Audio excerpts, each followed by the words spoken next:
कल की अवतार अभी हुआ नहीं है, लेकिन कल की भगवान का नाम पूरा विश्व जानता है। जन्म अभी ठाकुर जी का हुआ नहीं है, लेकिन उससे पहले नाम विद्यमान है। यही ठाकुर जी के नाम की प्रधानता, विशेषता, और इसीलिए उनका नाम परम सत्य है। कलयुग केवल नाम आधारा। कलयुग में नाम को आधार क्यों कहा गया? नाम एक नौका है, नदी पार हो जाएगी उस नौका पे बैठने से। इसी नाम के सहारे सूरदास जी ने ठाकुर जी को पाया, इसी नाम के सहारे ध्रुव प्रहलाद ने ठाकुर जी को पाया, इसी नाम के सहारे भक्तिमती मीराबाई ने ठाकुर जी को पाया। किसी ने भी सीधे ठाकुर जी का दर्शन नहीं किया, नाम का आश्रय लिया, और उस नाम के आश्रय से सब हो गया। इसलिए कभी कभी मन में भाव आता है कि श्री वेदव्यास जी महाराज ने भगवान के नाम को वंदन किया। सत्यम परम धीमहि, मैं परम सत्य भगवान के नाम को वंदन करता हूं। नाम में बड़ी सामर्थ्य है। भूत पिशाच निकट नहीं आवे। कब? महावीर जब नाम सुनावे। केवल नाम। साइंस में, विज्ञान में दवाई खानी पड़ेगी तभी रोग दूर होगा, लेकिन हमारे हिंदू वैदिक सनातन धर्म में कवचों का पाठ कर लो, स्तोत्रों का पाठ कर लो, या पाठ सुन लो, उससे बीमारी ठीक हो जाती है। गंभीर बीमारी हो गई किसी को, क्या करो? बोले उसके लिए एक काम करिए, ब्राह्मणों को बैठा करके और उनके नाम से जो है महामृत्युंजय का पाठ करा लो, और कितनों को लाभ हो जाता है, ठीक हो जाते हैं लोग, स्वस्थ हो जाते हैं। नाम में कितना प्रभाव है हमारे यहां। इसलिए परम सत्य के रूप में भगवान के नाम को यहां पर वंदन किया गया। ऐसे प्रभु के नाम को हम वंदन करते। बंधुओं, एक बात कहें, नाम को आधार बनाइए। ठाकुर जी का नाम निरंतर मुखमंडल पर चलते रहे। जरूरी नहीं है कि कोई विशेष, जो आपको नाम प्रिय लगता हो ठाकुर जी का। जैसे हम श्वास लेते हैं, जैसे हम जल ग्रहण करते हैं, ये अति आवश्यक है। श्वास नहीं लेंगे तो जीवित नहीं रह पाएंगे, जल नहीं पिएंगे तो जीवित नहीं रह पाएंगे। ठीक वैसे ही जल और श्वास की तरह नाम को भी अपना जीवन उपयोगी बनाइए। आप चमत्कार खुद देखेंगे अपने अंदर। नाम को विशेष प्रधानता दो। व्यक्ति कोई नियम नहीं अपनाए। लोग आकर के पूछते, महाराज जी हमको कोई नियम बताइए, हम काय का पाठ किया करें, क्या क्या मला जपा करें, क्या क्या अनुष्ठान करवाया करें। देखो, एक बात सदैव याद रखना, ज्यादा नियमों में पड़ोगे तो फंसोगे। बहुत ज्यादा नियम नहीं होने चाहिए। कई लोगों के इतने नियम होते हैं कि उनकी वजह से सब परेशान होते हैं। और ऐसे नियमों वाले हर घर में एक व्यक्ति तो होता ही है।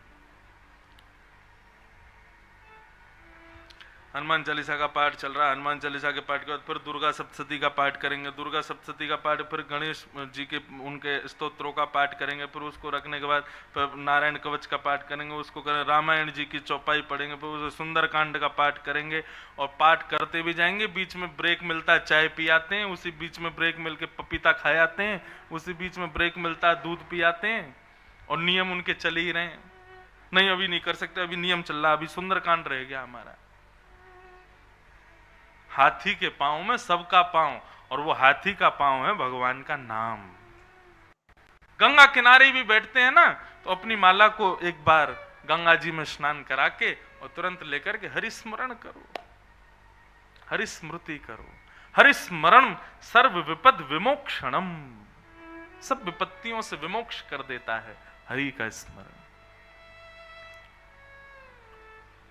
हरि नाम, कृष्ण नाम, गोविंद नाम, गोपाल नाम, इस नाम का आश्रय लीजिए। परिवर्तन आप देखेंगे स्वयं में।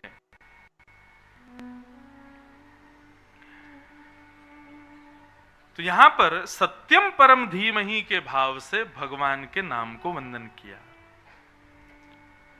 और पूरे श्लोक में बताया जो जन्मादि से परे हैं, जो स्वराट हैं, जो अविज्ञ हैं, अनविज्ञ नहीं हैं, ऐसे परम श्री कृष्ण के नाम को मैं वंदन करता हूं। भागवत के दूसरे श्लोक में 4 बातें बताई गई: विषय, अधिकारी, संबंध और प्रयोजन। और क्या कहते हैं श्री वेदव्यास जी? धर्म प्रोजित कई तमुत्र परमो निर्मत्सराणाम सताम वैद्यम वास्तवमत्र वस्तु शिवदम तापत्रयोन्मूलनम। श्रीमद्भागवते महामुनि कृते किं वा परैरीश्वर सद्यो हृद्यवरुध्यते त्रिकृतिभिः शुश्रूषुभिस्तत्क्षणा।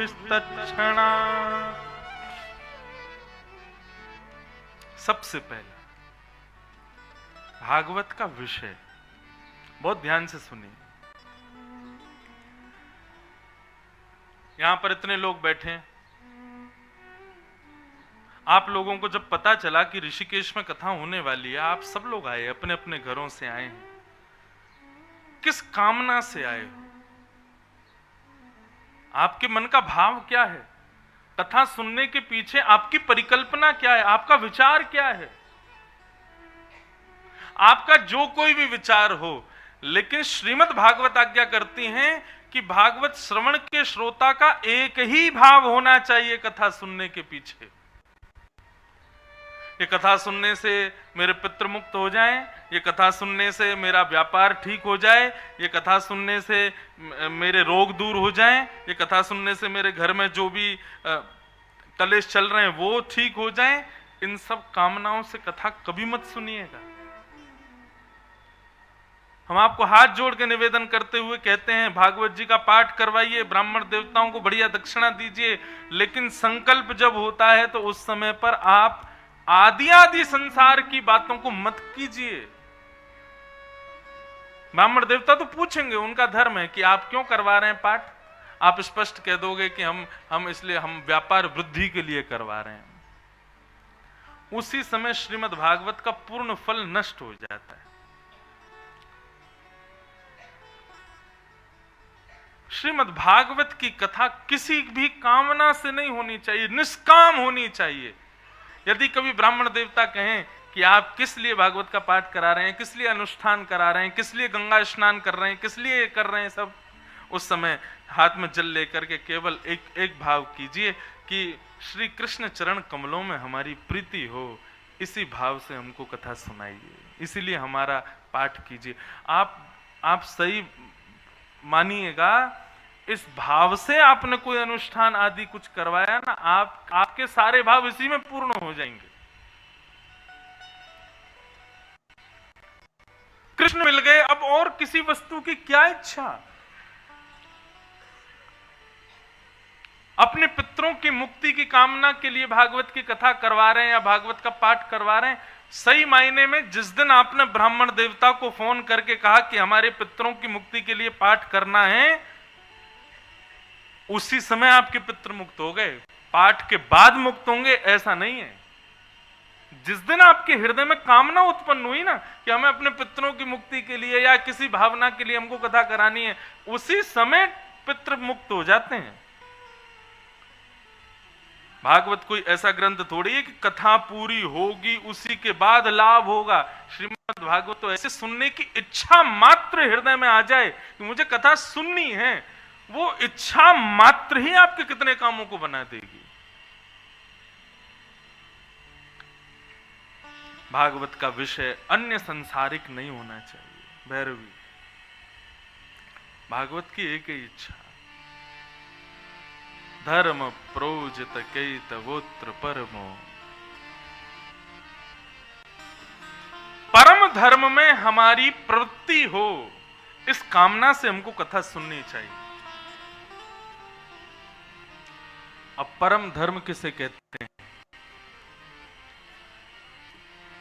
देह और हमारा चित्त, ये दो अलग वस्तु हैं। बहुत ध्यान से सुनिएगा सब लोग। कई बार देह की इच्छा कुछ और होती है और चित्त की इच्छा कुछ और होती है। देह की इच्छा क्या है? देह की इच्छा है कि बढ़िया बिस्तर पर पड़े रहो, सोते रहो, आनंद से आराम करते रहो। लेकिन चित्त की इच्छा क्या है? थोड़ा उतर के जामे, सिड्डी उतर के थोड़ा नीचे जामे, गंगा जी में जाके बैठ जाएं, थोड़ा आनंद करें। देह और चित्त दोनों अलग अलग भावनाओं में रहते हैं। हम देह की कामना की पूर्ति के लिए या देह की उज्जवलता के लिए, देह की पवित्रता के लिए, देह की श्रेष्ठता के लिए जो कोई भी कर्म करते हैं वो धर्म कहलाता है। लेकिन जब हम चित्त को सुधारने के लिए, चित्त की श्रेष्ठता के लिए कोई कर्म करते हैं उसको परम धर्म कहते हैं। समझ में आई बात? बंधुओं, आप सबसे प्रार्थना, कोई भी बात समझ नहीं आवे तुरंत उसको लिख लीजिएगा, संशय में कोई मत रहना। और लिखने के बाद जब आपको अवकाश लगे या तो हमसे आके पूछ लो, नहीं तो यहीं पे दे दो, हम आपको उत्तर देंगे। संशय में कोई मत रहना। देह की निवृत्तता के लिए जब हम कोई कृत्य करते हैं, जैसे कि गोवर्धन परिक्रमा, आप गिरिराज जी परिक्रमा कर रहे हो, दंडवती दे रहे हो या पैदल चल करके दे रहे हो, उससे आपका देह पवित्र होगा, लेकिन आत्मा पवित्र होगी ये बात गारंटेड नहीं है। लेकिन आप किसी संकीर्तन में बैठे, सत्संग में बैठे, संतों की मंडली में बैठे, कुछ चर्चा आपने सुनी, उससे आपका मन पवित्र हुआ, वो परम धर्म है। जहां पर चित्त की पवित्रता, चित्त की शुद्धता की क्रिया के लिए हम लोग कर्म करते हैं, वो परम धर्म कहलाता है। और जहां हम तन की विशेषता रखते हैं, तन की शुद्धता का भाव रखते हैं, वो धर्म कहलाता है। श्रीमद् भागवत का विषय क्या है? धर्म प्रौजित कैतवोत्र परमो। परम धर्म करने की इच्छा प्रकट होना, ये भागवत का विषय है।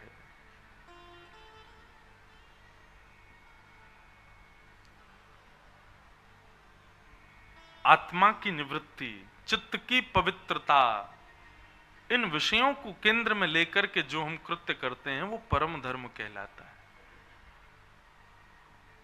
सीधी बात, हमारे शरीर का सम्मान हो, शरीर का कल्याण हो, वो धर्म, लेकिन हमारी आत्मा पवित्र हो, आत्मा का कल्याण हो, वो परम धर्म। आपने बिजनेस किया, नाम कमाया, यश वैभव सौरत कमाई, 3 समय की रोटी कमाई, एक समाज में अपना नाम कमाया, ये आपने धर्म किया है। लेकिन मृत्यु के बाद आपकी आत्मा को भगवान शिव भी आशीष दे रहे हैं, नारायण भी आशीर्वाद दे रहे हैं, देवता भी उसको अपने वैकुंठ में पाकर के आनंदित हो रहे हैं, वो परम धर्म है। इस लोक के लिए जो आपने किया वो धर्म, और परलोक के लिए जो आपने किया वो परम धर्म। समझ में आई बात?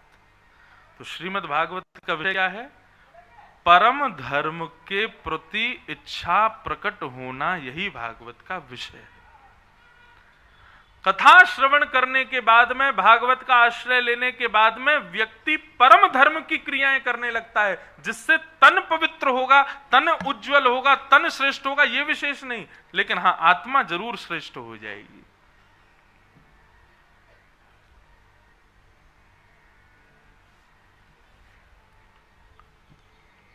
सब लोग सावधानी से सुनो, इधर देखो, यहां देखो, कथा सुनो। एक सेकंड के लिए भी इधर उधर नहीं हुआ करो। मैं जैसे आपको देख रहा हूं, आप भी मुझे देखो, ना आपको मेरी नजर लगे, ना आपको आपकी मुझे लगेगी।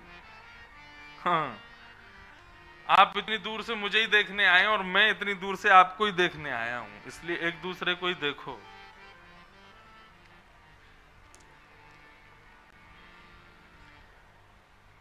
भागवत की कथा, सत्य बताएं,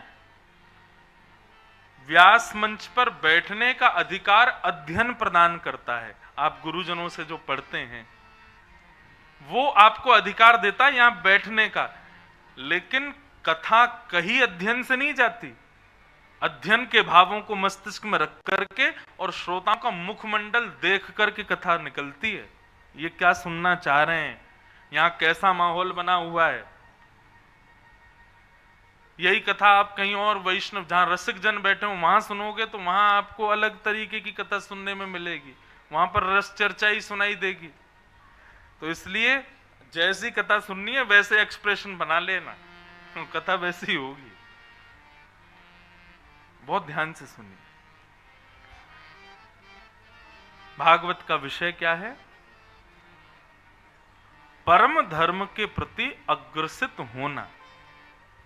और परम धर्म क्या है? जहां पर शरीर की सुविधाओं का विचार नहीं कर रहे हैं, आत्मा को सुविधा मिले, आत्मा हमारी श्रेष्ठ हो, ये विचार जिन क्रियाओं में होता है उसको परम धर्म कहते हैं।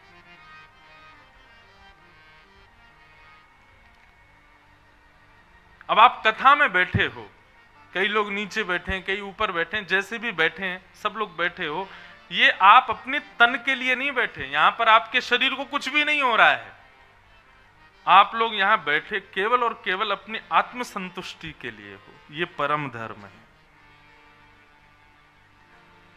हम लोग गंगा स्नान करने जाते हैं। कल मैं कथा के बाद गया था, जैसे ही पांव गंगा जी में पधराए तो 2 मिनट को लगे पांव है ही नहीं है। और जब मूड भीतर घुसाया, डुबकी लगाई तो लगा कि एक क्षण के लिए शरीर ही नहीं है। एक प्रकार से गंगा स्नान शरीर मना करेगा कि अरे भाई यहां से बाहर निकालो मुझे, लेकिन हम वहां पर फिर भी पुनः पुनः जा जा करके, ठंड लग रही है, हाथ पांव सुन्न पड़ गए और कटकटी चल रही है, फिर भी हम कूद कूद के नहा रहे हैं। क्यों? आत्मा की प्रसन्नता के लिए। ये गंगा है, ये जल नहीं है, ये साधारण नदी नहीं है, साक्षात गंगा है, भगवान के चरणों का चरणोदल है, ब्रह्मा के कमंड से उत्पन्न है, शिव की जटाओं से प्रकट है। देखो, ब्रह्मा विष्णु महेश तीनों का स्पर्श है गंगा को। नारायण के चरण, ब्रह्मा का हृदय और शिव का मस्तिष्क, तीनों का प्रवेश, तीनों का स्पर्श है गंगा को। हम अभी बद्रीनाथ नहीं जा पा रहे, हम अभी केदारनाथ नहीं जा पा रहे, लेकिन बद्रीनाथ केदारनाथ का स्पर्श करके गंगा यहां आ रही है। कितने तीर्थ, कितने दिव्य स्थान उत्तराखंड की भूमि पर, ऊपर पहाड़ों पर है, हम सब जगह नहीं जा पा रहे, लेकिन गंगा सबको प्रणाम करके आपके पास आ रही है। हम इसलिए शरीर का वहां ध्यान नहीं धरते। तुझे ठंड लगे तो लगे, तू कप कपाए तो कप कपाए, तेरे हाथ पांव टूटे तो टूटे, हम तो कूदेंगे। ये कहने को एक मजाक की बात है, लेकिन यहां पर यदि आप गंभीरता से इस पर विचार करें तो आप वहां पर देह के अभिमान को भूल करके अपनी आत्म प्रसन्नता के लिए गंगा में प्रवेश करते हैं। यही परम धर्म है। आप अपने मित्रों को कथा में लेके आओगे ना, पहली बार को मना करेंगे, अच्छा ऋषिकेश जा रहे हो? बोले हाँ। क्या कथा सुनेंगे? आप सुनना कथा, हम तो डोलेंगे। वो कोई नहीं, एक दिन सुन लेना, तुम्हारा मन करे तो। हाँ ठीक है, पीछे बैठ के सुनेंगे। अब पीछे बैठ के वो कथा तो सुनते हैं। अब उनके लिए प्रायोरिटी देह है, उनके लिए चित्त प्रायोरिटी नहीं है। उनको ये है कि देह को घुमाना है।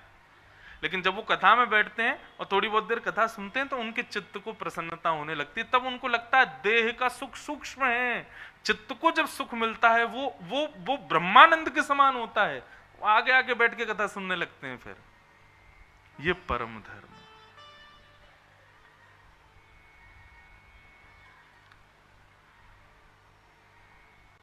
एक और बात, धर्मावली व्यक्ति चित्त को एकाग्र रखता है और तन को घुमाता है,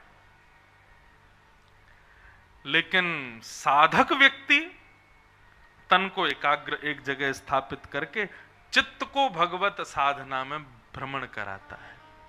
आप लोग बैठे ऋषिकेश में, लेकिन कथा सुनते सुनते जब आगे चरित्र आएंगे जड़ भरत के, तो आप पहुंच जाओगे जड़ भरत के लीला में। ऐसा लगेगा जड़ भरत मेरे सामने ये लीला कर रहे हैं। आपका चित्त भ्रमण करेगा, देह यहीं बैठा रहेगा। यही परम धर्म है। नंदोत्सव जब होगा भूल जाएंगे हम कि हम ऋषिकेश में, चित्त हमारा वृंदावन गोकुल में भ्रमण करेगा। यही परम धर्म है। तो भागवत का विषय क्या है? परम धर्म के प्रति अग्रसित करना, परम धर्म के प्रति आपको आकर्षित करना, यह भागवत का विषय। दूसरी बात, भागवत का अधिकारी कौन है? भागवत का विषय परम धर्म, भागवत का अधिकारी निर्मत्सर। निर्मत्सर व्यक्ति भागवत का अधिकारी है।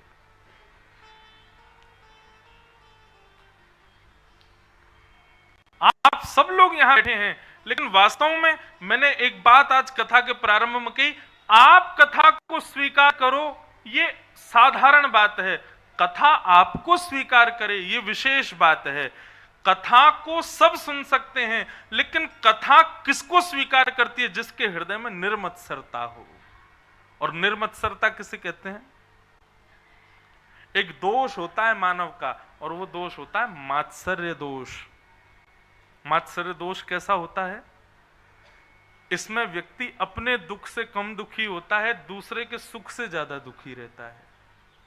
वो इतना सुखी क्यों है? वो इतना सुंदर क्यों है? वो इतना अच्छा क्यों लग रहा है? वो इतना बढ़िया क्यों कर रहा है? वो इतना अच्छा कमा क्यों रहा है? उसके पास इतनी सब उपलब्धियां क्यों हैं? हम इसी बात से चिंता में बैठे हैं कि उसके पास ऐसा क्यों है। ये निर्मत्सर व्यक्ति का लक्षण है। ये ऐसे व्यक्ति मात्सर्य दोष से जो युक्त हैं, उनको कथा स्वीकार नहीं करती।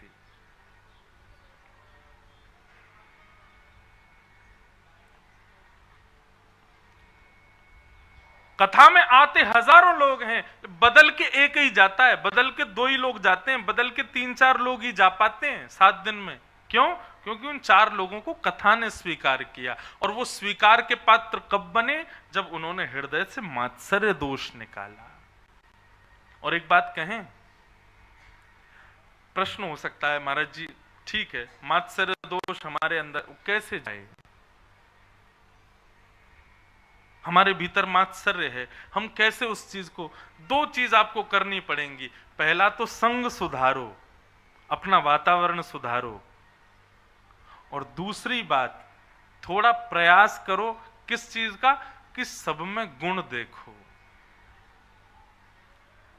ये नेग्लेक्ट व्यक्ति है, इसको सबने तिरस्कार कर दिया, इसका सबने इसका त्याग कर दिया, ये किसी काम का नहीं है। लेकिन आपकी योग्यता क्या? उसमें भी गुण निकालो।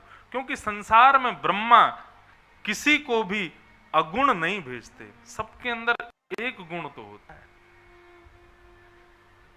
हम लोग कहते हैं ना, हमारे परिवार का कोई दुष्ट प्रवृत्ति का व्यक्ति होता है, जो किसी का सम्मान नहीं करता, किसी के प्रणाम नहीं करता, किसी जगह अच्छे से नहीं रहता, उसके भी कई लोग परिवार के कहते हैं, महाराज जी है तो ये ऐसा ही, किसी को प्रणाम वनाम नहीं करता है, ऐसे ही है, लेकिन महाराज जी वैसे दिल का अच्छा है, कभी आप इससे बात करो तो अच्छे से सब बात करता है, करना तो चाहता है, लेकिन पता नहीं क्यों इसकी उसमें गुण है ना।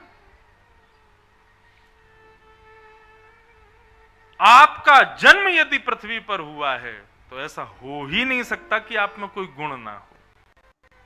रावण के दुर्गुण सब बताते हैं, ये दुर्गुण, ये दुर्गुण, ये दुर्गुण, ये दुर्गुण, लेकिन उस रावण में भी गुण हैं।